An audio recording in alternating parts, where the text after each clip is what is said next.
Segundo, el examen teórico de la práctica va a ser más denso, ¿no? Van mirando, van subiendo, van viendo todos los aspectos porque seguramente va a ser antes de la primera quincena, 15 de marzo, que podamos bien, iremos probablemente haciendo primero el práctico y luego el teórico, ¿no? Así que por eso vamos. Adelante, por favor, vayan presentando, voy moviendo yo acá. ¿Ya? Silencio, escuchamos, es lo más importante, por favor. Buenos días, el día de hoy yo voy a hablar sobre la bioseguridad. Los cuales integrantes, yo me encuentro en Mónica Peña, Sebastián Suárez, Alex Lizarrazu y Cristina Suárez. Los contenidos de esta presentación es sobre la introducción a la bioseguridad, objetivos y propósitos de la bioseguridad, principios fundamentales de la bioseguridad, medidas y reglas generales de bioseguridad y clasificación y manejo de residuos.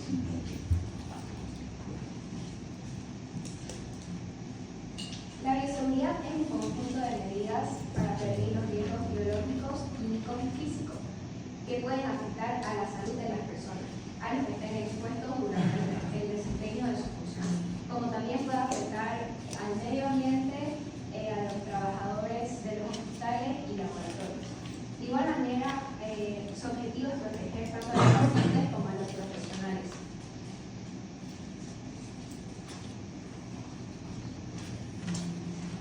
La bioseguridad ha evolucionado a lo largo de la historia.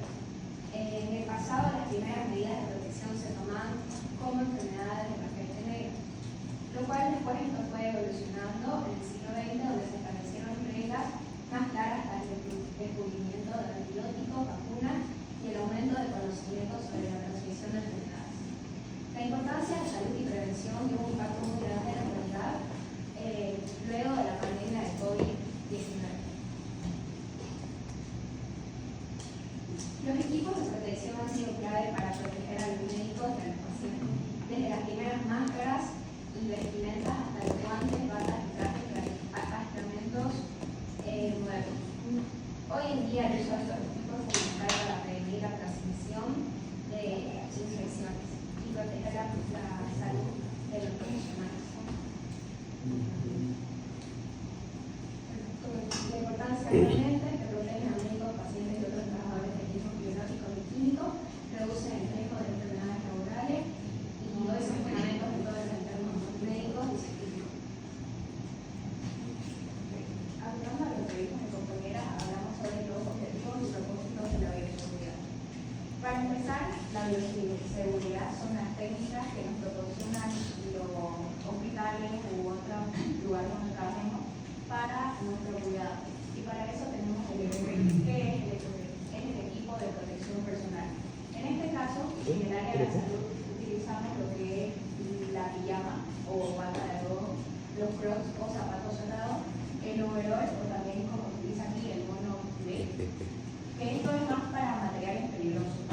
Después está el cubrebocas, está la pestaña, el visor o la gafa, el cubrebata y así se vería el uniforme completo. Este sería nuestro EPP. Ahora pasamos a los objetivos de la bioseguridad. Primero está prevenir la exposición a agentes. Esto quiere decir prevenir al personal, a los pacientes y a todas las personas que están en contacto con agentes biológicos peligrosos. Después está reducir el riesgo de transmisión. Esto quiere decir prevenir a que la enfermedad se siga expandiendo. Tercer, está proteger el medio ambiente. Esto sería cuidar a todos a nuestro alrededor.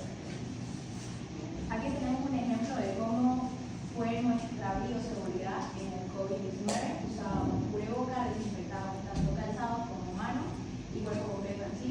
Y siempre medíamos la temperatura porque esa era una señal del COVID.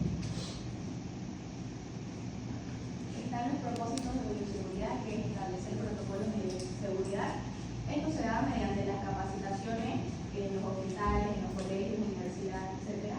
Está la capacitar y educar al personal mediante campañas que podría hacer, implementar controles de ingeniería, realizar monitoreo y vigilancia. Eso es tener más como llevar un monitoreo de las personas, del ambiente y promover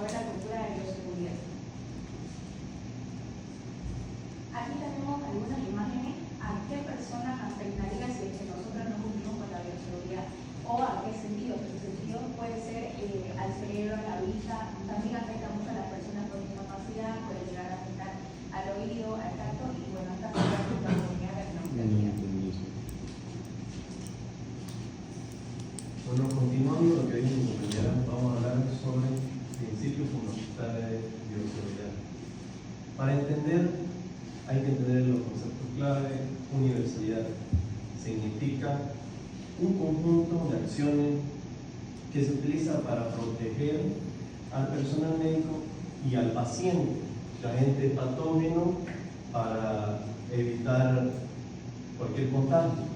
Otro concepto sería norma de seguridad de todo personal médico y su paciente que eviten que se pongan a agentes patógenos de alguna manera. Eso sería en conclusión lo que es universalidad, que engloba a todo dentro del hospital clínica. Eso me voy. Ahora tenemos la barrera que se clasifica en tanto como física, química y biológica. La barrera física es todo objeto que pueda protegernos del agente patógeno, como hablar de virus, bacterias, cualquier tipo de amenaza que pueda pegar nuestro cuerpo.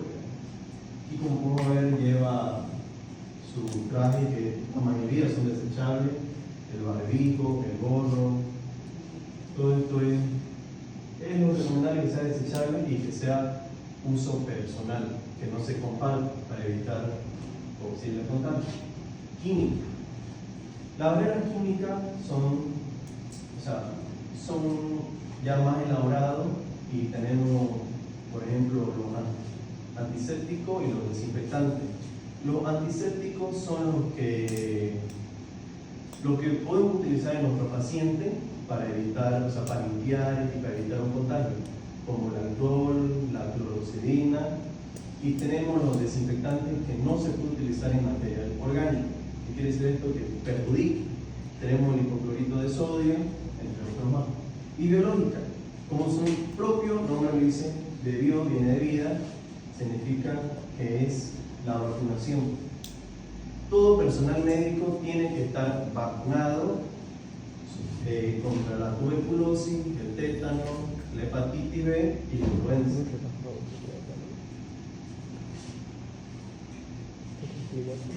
Medios de eliminación. Como es bien sabido, y es algo que es obvio, el lavado de manos es algo que nos olvidamos, pero es algo súper importante. Aparte de que quita a la sociedad, quita el mayor porcentaje de gérmenes que podemos encontrar en nuestras manos. Un lavado se recomienda de 40 a 60 segundos, que no sea menos de ese tiempo para lavarse bien. Esto no incluye el lavado quirúrgico, es otro proceso. Eliminación del material contaminado. Esto tiene que ser mediante, como les digo, tiene que ser indicado, o sea que esto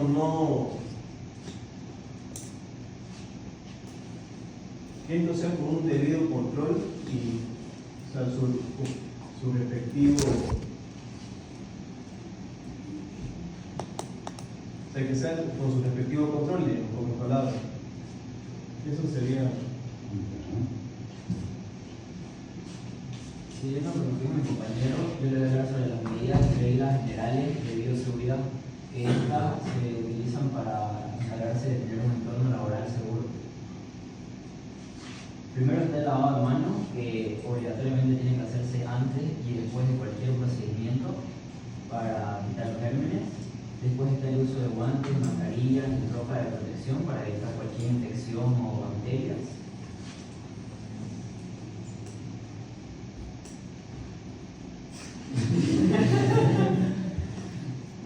También está prohibido, obviamente, de consumir alimentos, bebidas y todas esas áreas de trabajo por lo que puede contaminar. Hay que mantener siempre la higiene en el lugar de trabajo para evitar las bacterias, contaminaciones, infecciones y todo eso. Desechar los residuos en los contenedores que corresponden, por eso están por colores, por nombres y bueno, están así. Y mantener el cabello sujetado a mujeres y hombres con cabello largo, Inclusión. Buenas tardes a todos. Yo les voy a hablar del manejo y la clasificación de residuos. Como todos sabemos, bueno, si no saben, siempre lo que es como del establecimiento de salud que nosotros ocupamos o que ocuparemos, o que ya ocupamos en la antigüedad, es que estaban los basureros y estaban de diferentes colores para meter lo que es la basura correspondiente. Yo les voy a hablar acerca de lo que son los colores y la basura o residuos que van en ciertos colores. Hablamos de los residuos infecciosos, que son la clase A, que va a estar en color rojo y amarillo. Su subclase de los residuos infecciosos, los rojos, se va a dividir en A1, que sería biológico, en A2, que va a ser lo que es la sangre y todo su hemoderivado, el A4, que son los cortopunzantes, y el A6, que son los desechos de pacientes que se encuentran enfermos aislados. La diferencia de estos dos es que ya en amarillo se coloca lo que son los quirúrgicos o anatómicamente patológicos y los cadáveres animales. Y los residuos especiales son los residuos radioactivos, los residuos farmacéuticos y también los residuos peligrosos químicos. Y los residuos comunes, que serían la clase C. En los biológicos, que sería el A1 más que todo, está lo que es los cultivos de laboratorio o microbiológicos o de investigación. También pueden ser algunas vacunas que se encuentran vencidas. En la sangre y los derivados, que sería el A2, en esta está lo que es la bolsa de sangre, o también cuando hacen alguna transfusión sanguínea, los productos que se encuentran allí.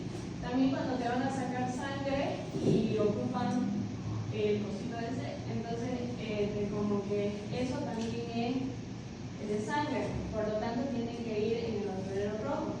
Y está el material contaminado por fluidos corporales, ya sea la saliva o cualquier otro fluido. Los cortopunzantes, que serían en el A4, que ahí más que todo están lo que pincha, digamos, las agujas hipodérmicas, está también lo que son los portaobjetos contaminados, están las hojas de afeitar y también están los catéteres con agujas o apoyo. Y de aislamiento serían los restos de alimentos o de papel higiénico de las personas que se encuentran enfermas, o sea, súper así infectadas.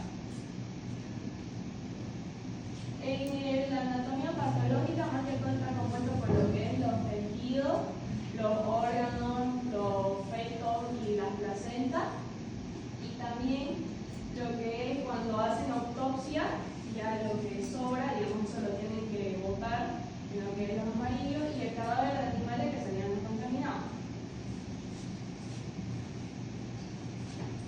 Y están los residuos radioactivos, que esos es con mucho cuidado en realidad, porque desde un lugar se lo tiene que pasar al otro lugar individualmente, y los farmacéuticos son los que todos los medicamentos que ya no sirven o los remedios que están vencidos pues ya no se utilizan. Y en los químicos igual hay que tener cuidado y pasarlo de manera adecuada al recipiente. Y hay otra palabra, pero están los residuos comunes, que los residuos comunes serían el papel, el cartón, los plásticos o los botecitos de las inyecciones, que esos serían comunes, que van en los negros. Eso sería todo. Gracias.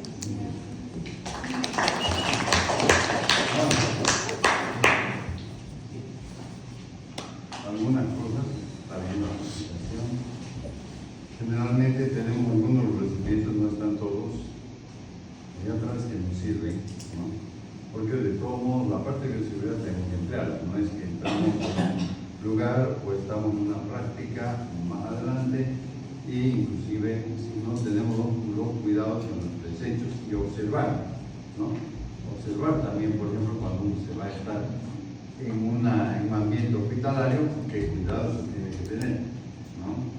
Esto es una primera fase que es importante para el laboratorio. Por ejemplo, yo ahorita si yo ahorita agarro y largo acá digamos que se me cae una caja que contiene un cultivo,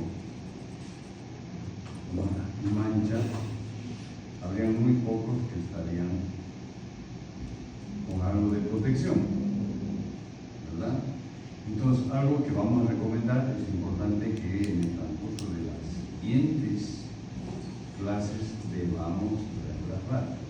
Efectivamente, la protección que vamos a tener es muchas veces el material o las muestras, por ejemplo, biológicas, van a venir, están conservadas con formol, disminuir en un 80-90% la integridad.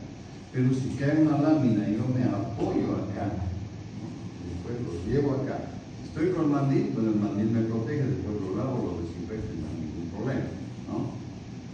Eso es importante porque he mencionado en una de las primeras clases, entonces, para que en el transcurso de las siguientes clases ya podamos estar con un mandil, ¿no? Es importante, ¿no? Porque la ropa que usamos, la ropa para desplazarnos en la calle, en la aula, es diferente, pero sin embargo, para eso, o sea, mínimamente tenemos que tener en este momento lo que necesitamos mandil. Probablemente en microbiología, en las siguientes clases van a tener que utilizar el bárbico y el gordo, en un caso guante. ¿Por qué? Porque en un momento van a ir trabajando las doctoras van a traer material infeccioso y ese material infeccioso van a realizar ustedes, por ejemplo, lo que es el sembrado en placas de peste, y estoy adelantando, van en algún momento van a tomar una parte de ese cultivo y van a teñir para observar qué es lo que ha desarrollado en el cultivo. Acá no hay necesidad tanto, pero vamos a comenzar a mirar varias muestras es importante eso ha determinado, inclusive muchas veces dentro de la pandemia, que disminuya las posibilidades de que haya un problema. ¿Ya? No sé si hay alguna pregunta. Sobre todo, por ejemplo, los pilares fundamentales de la bioseguridad, la parte de lo que corresponde a la universalidad, la eliminación de residuos, todo eso es importante que lo vayan teniendo porque, como vuelvo a repetir, de estos temas, de los 6 temas, en donde justamente haremos un primer teórico de la práctica. Son dos exámenes teóricos de la práctica que se realizan en el año. Posteriormente ya será ya la observación del microscopio. ¿Alguna pregunta, alguna duda?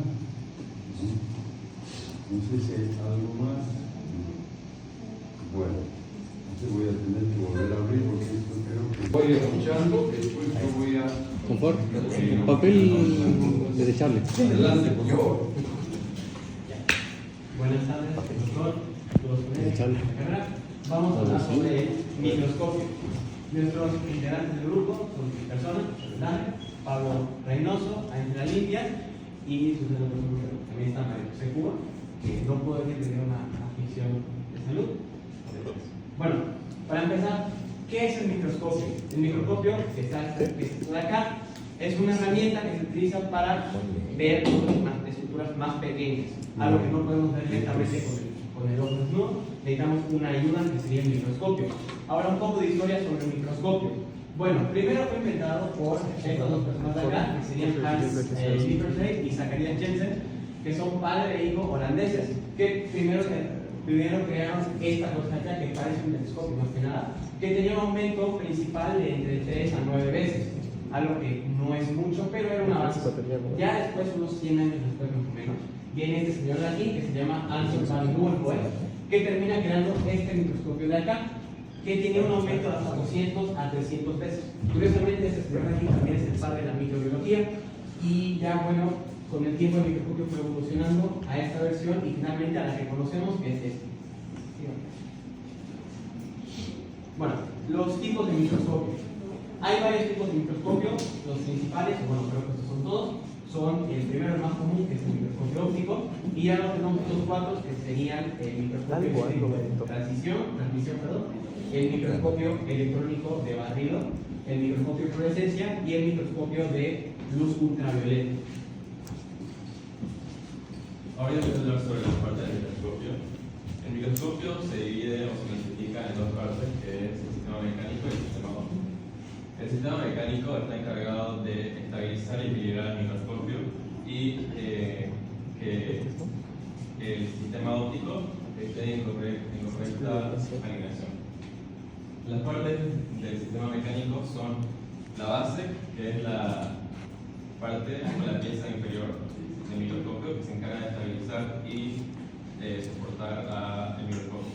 Tenemos el brazo, que es el encargado de conectar a todo el microscopio, principalmente la base y lo que es el ocular. También tenemos el tubo, que es el encargado de conectar el ocular con el objetivo. Tenemos la platina, que es donde se asienta la muestra para que pueda ser observada. Tenemos las pinzas, que son las que ajustan a la muestra para que no se pueda mover y esté segura para su observación. Tenemos el revólver, que es una pieza giratoria donde también se encuentra el objetivo. Tenemos el tornillo macrométrico y micrométrico. El macrométrico es encargado de dar un enfoque, un primer enfoque, y el micrométrico es más preciso y da un mayor enfoque, un enfoque más preciso. Tenemos también las partes del sistema óptico, que eso se lo va a decir mi compañero. Ya bueno, como dijo el compañero Pablo, aparte de una parte mecánica, también hay una parte óptica. La parte mecánica es con la cual manejamos el microscopio y la parte óptica es con la cual nosotros podemos ver la muestra. Primero empezamos con lo más importante, que es el foco, de donde sale la luz. Ya después del foco, bueno, de hecho más abajo. De aquí viene esto que es el condensador. El condensador es con lo cual se concentran los rayos de luz directamente hacia la muestra. La luz no sale de una línea recta, va a todos lados. El condensador es lo que ayuda a que vaya directo a la muestra. De ahí, esto está seguido por el diafragma, que es esto de acá. El diafragma es lo que nos ayuda, nos permite controlar la cantidad de luz que entra directamente hacia la muestra. Y claro, dependiendo del tipo de muestra que tengamos, estamos mirando, más o menos luz nos puede ayudar a verla mejor. Después tenemos los objetivos. Aquí hay unos 4. Estos objetivos son el aumento principal que nos van a permitir ver la muestra. En este caso, el óptico que vamos a utilizar, solo hay 4 objetivos, que es el por 4, el por 10, el por 40 y el por 100. Y finalmente, para la parte óptica, tenemos el ocular, que son estos lentes de acá. Y no son solo unos vidrios para que nos vean la muestra, también sirven como aumentos, un segundo aumento después del objetivo. Y lo que hacen es aumentar más y más todavía, y es por donde nosotros vemos directamente la muestra. Yo les voy a hablar sobre el uso correcto del microscopio.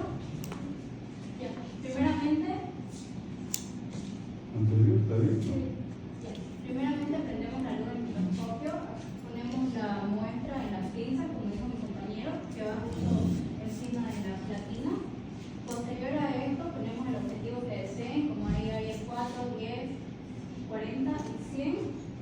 Ajustamos el tornillo macrométrico para tener una visión general, luego el tornillo micrométrico para tener una visión más precisa y con más nitidez. Luego de esto, si quieren tener una mejor visión, pueden mover el objetivo a lo que ustedes deseen. Ya teniendo la imagen, pueden tomar nota, pueden tomar una foto, y eso sería todo. Ahora la aplicación del microscopio, sus funciones en la medicina. Observamos los microorganismos como las bacterias, los hongos y las células. El estudio de tejidos y estructuras celulares. Luego tenemos el control de calidad en el rubro farmacéutico y análisis de muestras en laboratorio, ya sea en diagnóstico de enfermedades o en investigación. Bueno, continuando con la explicación, vamos a hablar acerca de los métodos de mantenimiento y cuidado del microscopio. Como punto principal tenemos la importancia de, para conservar el buen funcionamiento de la estructura del microscopio, tiene que tener un mantenimiento organizado. Es decir, que no podemos estar manejándolo de manera innecesaria. Eso. Continuamos con la limpieza y almacenamiento. El microscopio, al ser utilizado con delicadas, tiene un esquema de limpieza. Utilizamos la limpieza de lente, que no se utiliza como que el papel o una tela normal, sino se utiliza papel óptico y alcohol isopropílico al 70%. Si no saben qué es el alcohol isopropílico, es un alcohol que se utiliza generalmente en los hospitales o centros sanitarios, que al momento de aplicarlo en el lente es como que seca más rápido y deja menos residuos de lo habitual. En la eliminación del polvo podemos utilizar la brocha suave o el comprimido, que es lo esencial para no rayar los vidrios. Al almacenamiento adecuado, es decir, que como usualmente se guarda en el centro de editología, en las clases tienen una manta y se lo guarda con el cable envuelto. Bueno, tenemos también precauciones y recomendaciones que es evitar tocar los lentes o lo que se dice el ajuste. ¿Por qué? Porque nosotros podemos dañar ese punto y al momento de dañarlo no va a poder enfocar bien y al momento de ver una muestra se va a ver muy borroso. No forzar los tornillos del enfoque. Lo que pasa con nosotros es que al inicio de no tener tanto conocimiento con el microscopio, nosotros manipulamos de manera incorrecta. Es decir, podemos forzar mal los tornillos y esto puede hacer que haya daño interno. Apagar la luz después del uso, luego tenemos mantenimiento periódico, pero eso ya se encarga de la universidad. Evitar exposición directa al sol, que como están guardados en lugares secos, donde no hay exposición directa, y evita que no se dañe la visualización. También estos son 4 puntos claves, que es usarlo con precisión, es decir, ajustar bien la iluminación, manipularlo de manera incorrecta, limpiarlo bien, que nosotros no nos han explicado todavía cómo limpiar en un microscopio, pero están los pasos que es usar el aeróbico, el alcohol isopropílico, el 30%. Guardarlo con cuidado, que protegerlo del polvo, de la humedad y siempre tenerlo en un lugar correcto. Y por último, respetar los equipos, si todos cuidamos bien este equipo, va a seguir funcionando a la larga para que no se dañe y no siga funcionando al momento de aprender en materia. Eso sería todo, chicos, espero que nos hayan gustado. Gracias.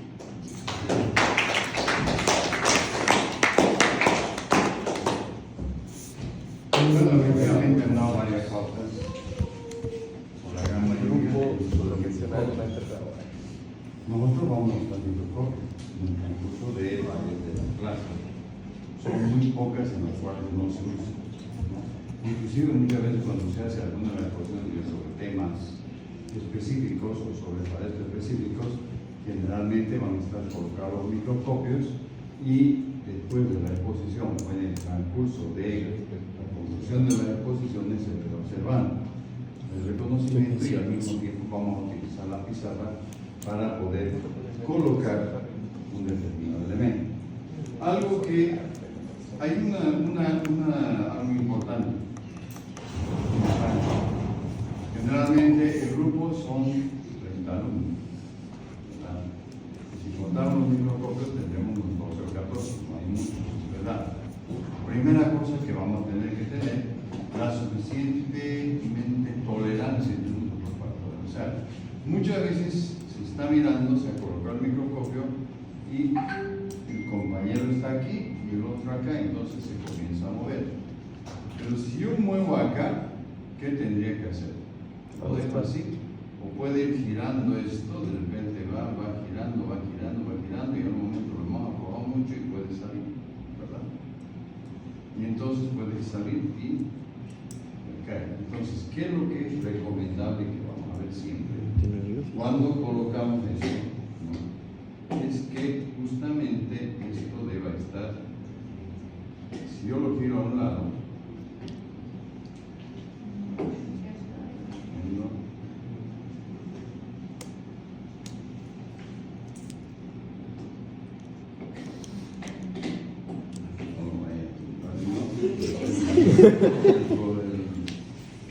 la recomendación de demás. Y después Recomendación práctica.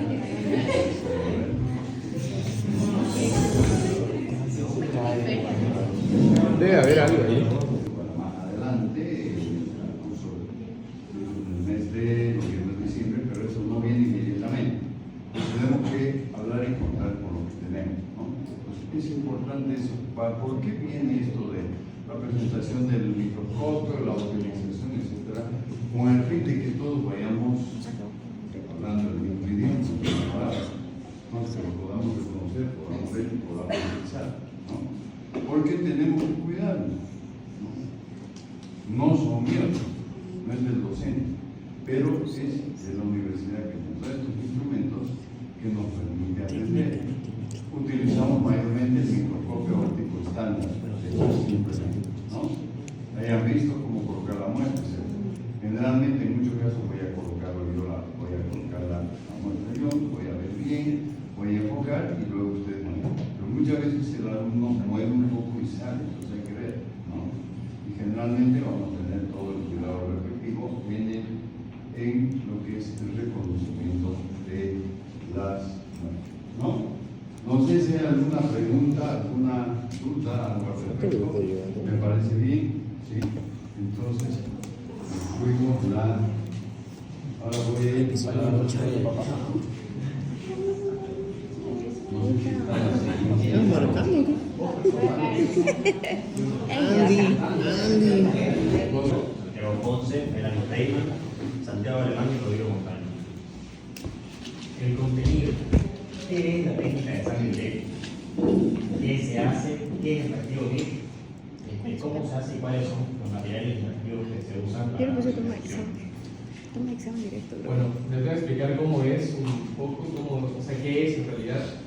La técnica de examen directo es cuando es una técnica fácil, es una técnica en la cual agarras un hisopo, lo arrastras con la herida y lo metes directo al microscopio. Eso quiere significar que no tienen ningún tipo de cultivo anteriormente y es mucho más rápido y puedes preliminar incluso muchas veces alguna enfermedad de por medio. Descartas algunas probabilidades y demás. También se puede ver en heces, en piel y a veces en hongos. Cuando estás en microscopio, igual se pueden ver células, otros organismos y otro tipo de elementos. Gracias. El examen directo, ¿qué hace? Prácticamente nos ayuda a identificar, descartar o afirmar los posibles parásitos que el paciente pueda tener. Esto se hace en un laboratorio clínico mediante diferentes técnicas, pero el día de hoy voy a explicar y hablar acerca de la técnica de muestra fecal, que se obtiene mediante un examen corpológico, que debe ser en un recipiente seco y limpio, no debe mezclarse con la orina y debe ser enviado inmediatamente al laboratorio clínico y que se haga muestra. El laboratorio clínico debe estar en conservación. Esto quiere decir que tiene que estar en refrigeración, tiene que estar sellado, tiene que estar con formol y tiene que tener este reactivo de MIG. ¿Esto para qué nos sirve? Para que no se amplíen las bacterias y para que no se descomponga la muestra en sí. Enseguida vamos a explicar el reactivo MIG. ¿Cómo se ejecuta el reactivo MIG? O sea, ¿qué tiene? El reactivo MIG contiene mercurate, yodo y formalina. ¿Y cómo se prepara? Con 250 miligramos de agua destilada, 200 miligramos de mercurate a la 1/100, 25 miligramos de formalina al 40%, 5 miligramos de glicerina. Y al momento de usarlo se mezcla 23,5 miligramos de esta solución con 1,5 miligramos de yodo concentrado. Bueno, pasando tal vez a la parte más importante, es el cómo se hace la técnica. La técnica de muestra de examen directo es un método sencillo y rápido que se realiza para analizar patologías que puede tener una persona en el momento de entrar al hospital. Es el momento más rápido que se puede hacer un examen. Tiene dos fases, que es el examen macroscópico y microscópico. En el macroscópico lo que hay que hacer es analizar la muestra y ver si es líquida, blanda o dura, si tiene restos de moco, sangre, algunas inclusiones, el color que puede indicar qué patología puede tener, ya sea apendicitis, digamos de vesicabilidad. Y microscópicamente se prepara una muestra con solución salina osina y lugol, y se agrega un poco de la muestra fecal. Y al microscopio, primero viendo por 10 y luego por 40, se puede ver los huevos, larvas, quistes de estos parásitos.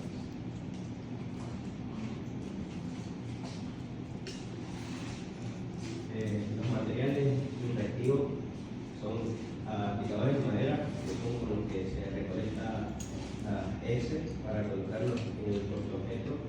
El portaobjeto es donde se coloca la muestra para poder observarla en el microscopio. Y encima va el objeto que es para proteger de que no se seque la muestra y es una lámina de vino más pequeña. El frasco con la gota sirve para almacenar la solución salina y llevada y poder ponerla en cantidades pequeñas. El profesor sirve para poner los datos del paciente y estos frascos, este pequeño es el de acceso fecal y este es el de desarrollo. Gracias.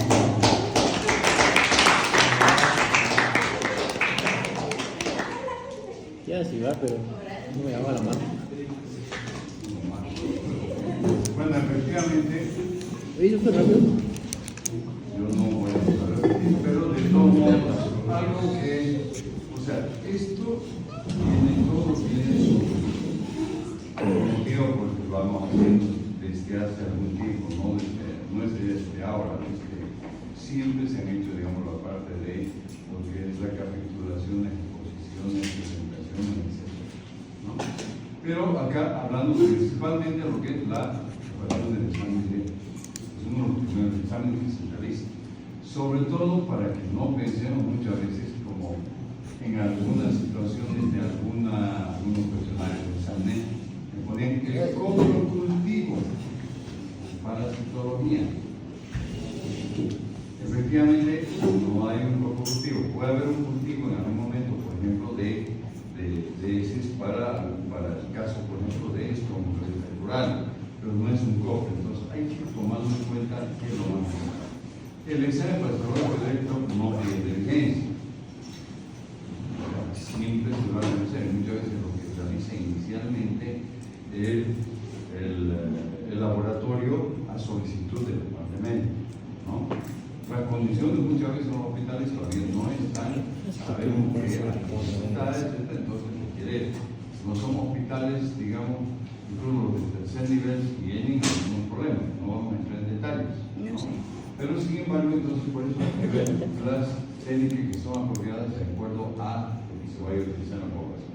Acá inclusive han utilizado el reactivo han hablado del reactivo de mil. Realmente el reactivo de mil, en algún caso más, las muestras conservadas en polvo nos permiten, como su nombre lo indica, conservar estas muestras y poderlas mantener varios días. O inclusive muchas veces para hacer los estudios, por ejemplo, de enfermedades parasitarias, tomar muestras de población determinada, por ejemplo, y no se analiza ese momento, se recoge las muestras y se las lleva al laboratorio y se las va preparando, ¿no? Para eso se utiliza micro, se utiliza la salud informal. El examen simple parasitológico corresponde justamente a lo que indicaban a colocar la muestra entre porte y cubre objeto, ¿no? Se utiliza en la muestra directa, por ejemplo, en la solución de salina, ¿no? Solución fisiológica y también el urógeno. La solución salina, ¿cuál es la posibilidad de poder identificar las muestras cabalmente y poderlas ver, por ejemplo, en algún momento el movimiento de alguno de los usuarios o, en el caso, por ejemplo, de los nematodintos como el problema de cobaltos, ¿ya? Y el UGOL nos tiene la muestra y nos permite, por ejemplo, tener algún dato más claro sobre, por ejemplo, las características de la forma de reproducción, huevos, larvas, síntesis, ¿ya? ¿Alguna pregunta? Sí. ¿Qué tipo de parásito no puede ser detectado a través del examen directo? O sea, podemos ver, por ejemplo, la presencia de huevos de parásito de Ascaris, tricocéfalo, estrongiloides. Podemos ver también, por ejemplo, que es huevos de teña, de Hymenolechis, larvas de, por ejemplo, de estrongiloides, larvas de bucinarias, como el caso del trastorno renal, de afroamericano, etc. Quistes de enfermedad histolítica, giardia, lactocistis, ¿no? Criptoporidio para requerir una coloración, ¿no? Amebas no patógenas, Endomeba coli, Odomeba bushli, Endolima nana, entonces toda esa variedad se la va a ir observando, ¿no? Pues siempre se realiza el examen directo en las muestras parasitológicas. Lógicamente, también podemos hablar de un examen parasitológico directo cuando se toma lo que observaron, una muestra de una lesión de no úlcera. En este caso se hace la fijación de la muestra utilizando, por ejemplo, el alcohol metílico, se colorea con piensa y podemos identificar de frente, por ejemplo, la presencia de la forma parasitaria de Leishman, ¿no? Entonces, se menciona también en el caso del examen parasitológico directo, en el caso, como vuelvo a repetir, de la observación en un caso de tejido, ¿no? O de muestra o de úlcera presente en la superficie de la piel. ¿Ya? Está claro. Okay. Entonces, de todos modos, como digo, ahí es. Ahora voy a hablar en la parte teórica, de todos modos.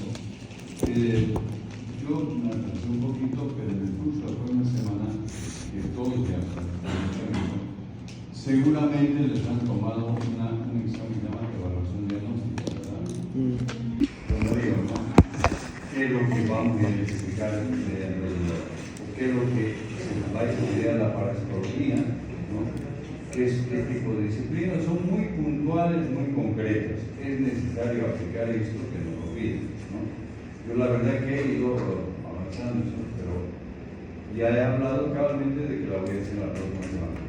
¿Qué día lo vamos a hacer? El día miércoles, en la clase teórica, en los primeros minutos, hacemos todo el cuestionario, etc. Tiene más que todo es una observación, pues ya.